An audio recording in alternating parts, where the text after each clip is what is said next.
사회초년생이 중고차를 구매하려고 한다? 주위에서 뜯어 말리셔야 됩니다.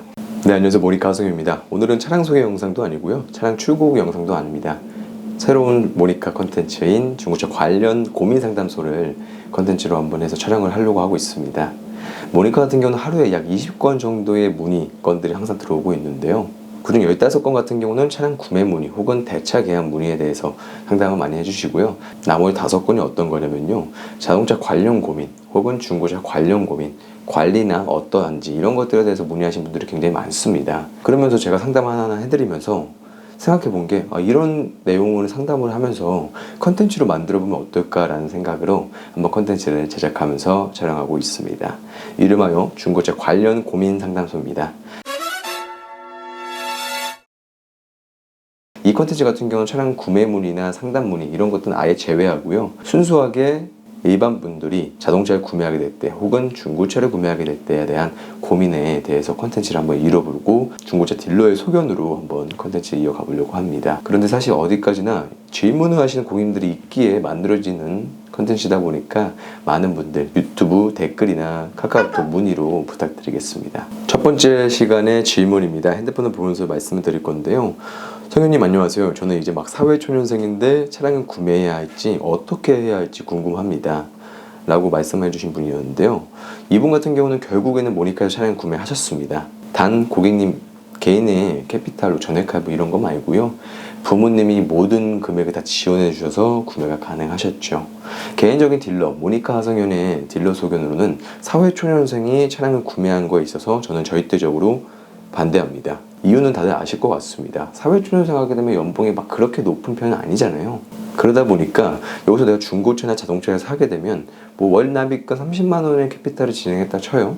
그러면 주유비, 보험비, 자동차 관리비, 또 여러 가지 비용, 또 자동차가 있으면 자동차가 없었던 시절보다는 더 많이 움직이다 보니까 나가서 돈을 쓰는 경우가 굉장히 많습니다.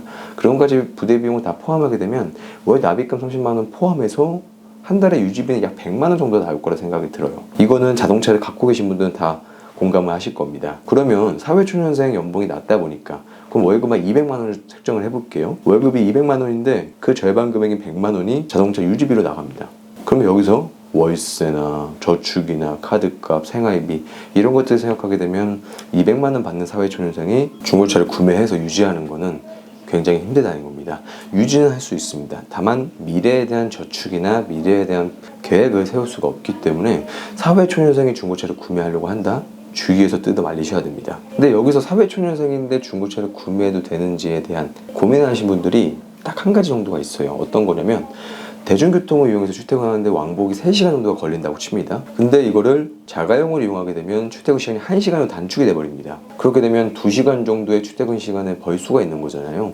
어떻게 보면 돈 주고 내 시간에 살 수가 있는 겁니다. 좀 더 빨리 자택으로 복귀를 해서 취미생활을 즐긴다거나 휴식을 취한다거나 내일을 준비할 수 있는 에너지를 비축할 수 있겠죠. 그래도 저는 이런 상황이 사회초년생분들이 자동차를 구매하는 거는 절대 비추천이면서 말리고 싶습니다.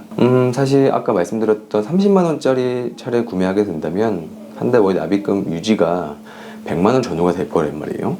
그럴 바에 차라리 회사 근처에 원룸이나 투룸을 잡고 월세를 내면서 사는 게 이득일 거라 생각이 되기 때문에 출퇴근 시간이 길어서 중고차 혹은 자동차를 구매해서 유지할 바에는 회사 근처에다가 집을 구하셔서 하시는 게 좋을 거라 생각이 들 것 같아요. 이거는 사실 사회초년생 분들은 싫다, 나는 감성으로 차라리 타겠다 라고 하신 분들은 있겠지만 어느 정도 나이가 있고 사회적 지위가 있으신 분들은 제 말이 100% 공감이 될 거라 생각이 듭니다. 사회초년생 때 돈을 바짝 모아서 그 후에 20대 중후반 혹은 30대 초반, 또 길게는 40대 초반, 그때 더 좋은 차를 살 수 있고 현금으로 살 수 있기 때문에 그때 자동차 욕심을 좀 내는 것을 추천드릴 수 있을 것 같고요, 사회초년생 분들은 절대 중고차를 구매 안 하셨으면 좋겠습니다. 가장 큰 근본적인 이유는 역시나 저축이나 내 미래에 대해서 생각을 할 수가 없기 때문인 게 가장 큽니다. 요즘 또 100세 시대가 그러잖아요. 인생 정말 깁니다. 50살 살아도요, 이 절반 살고 또 50년 더 살아야 되기 때문에 사실 20대 초반에 내 자차가 생긴다는 건 정말 매력적인 일일 수 있습니다. 하지만 부모님이 물려주신 차거나 부모님이 지원을 해서 구매했던 차거나 그러지 않고 온전히 내 힘으로 구매를 하게 된다면 반드시 후회하는 날이 있을 겁니다. 그런 것들 요즘 말하는 또 카푸어죠. 카푸어 느낌이 강하실 것 같기 때문에 절대 비추천이에요. 이러한 질문, 사회초년생인데 차량을 구매해도 될까요? 혹은 어떤 차를 사야 될까요? 라는 분들이 굉장히 많아서 이 컨텐츠를 촬영하게 되었습니다. 다시 한번 말씀드리지만 사회초년생인데 중고차 구매 하지 마십시오. 절대 하지 마십시오. 아시겠죠? 20대 초반에 여자친구랑 대중교통을 이용하면서 데이트하는 그런 낭만도 나이가 들게 되면 그런 낭만도 없다 보니까 저는 20대 초중반이면 사회초년생이면 중고차 구매하지 마시고 대중교통을 이용하셔서 여자친구가 멋진 추억을 쌓았으면 좋겠습니다. 이 영상을 보신 분들 중에 반대하시는 분들 분명 있을 겁니다. 그분이 어떤 분이냐면 사회초년생 분들이고요. 이 영상을 좋아하시는 분들은 사회초년생 자녀분들이 있는 분이나 사회초년생이 아닌 분들입니다. 진심으로 사회초년생 분들은 중고차를 안 사셨으면 좋겠어요. 중고차 딜러로서 이런 말 하기는 그렇지만요. 그러면 오늘 첫 번째 콘텐츠 질문은 사회초년생인데 중고차를 구매해도 될까요? 라고 하는 건데요. 딜러 소견으로서는 절대 구매하지 마십시오 라고 이야기하고 싶습니다.